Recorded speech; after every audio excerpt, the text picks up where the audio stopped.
ফাঁসি চাই, ফাঁসি চাই, রাষ্ট্রীয়তার ফাঁসি চাই, ফাঁসি চাই, ফাঁসি ফাঁসি ফাঁসি চাই, ফাঁসি চাই, রাষ্ট্রীয়তার ফাঁসি চাই, ফাঁসি চাই।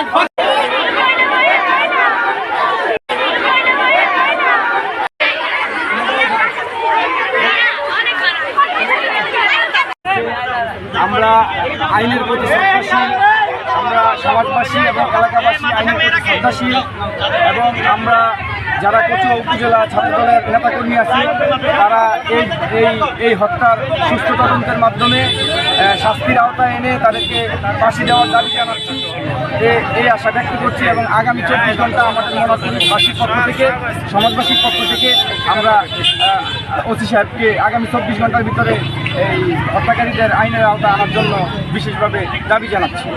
আচ্ছা, আপনি বলবেন আমার ভাইকে যারা হত্যা করেছে আমরা তাদের ফাঁসি চাই। আগামী 24 ঘন্টার মধ্যে যদি আমার ভাইদের হত্যাকারী থেকে সকল যদি গ্রেফতার না করে তাহলে আমরা আরও কঠোর কর্মসূচি আমরা ডাকে সমাগত হব।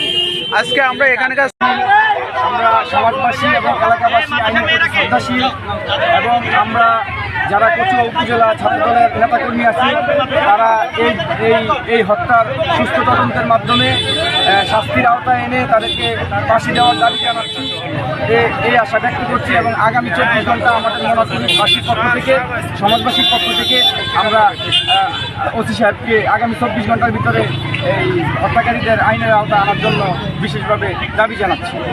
আচ্ছা, আপনি বলবেন আমার ভাইকে যারা হত্যা করেছে আমরা তাদের ফাঁসি চাই। আগামী 24 ঘন্টার মধ্যে যদি আমার ভাইদের হত্যাকারী থেকে সকল যদি গ্রেফতার না করে তাহলে আমরা আরও কঠোর কর্মসূচি আমরা ডাকে সমাগত হব।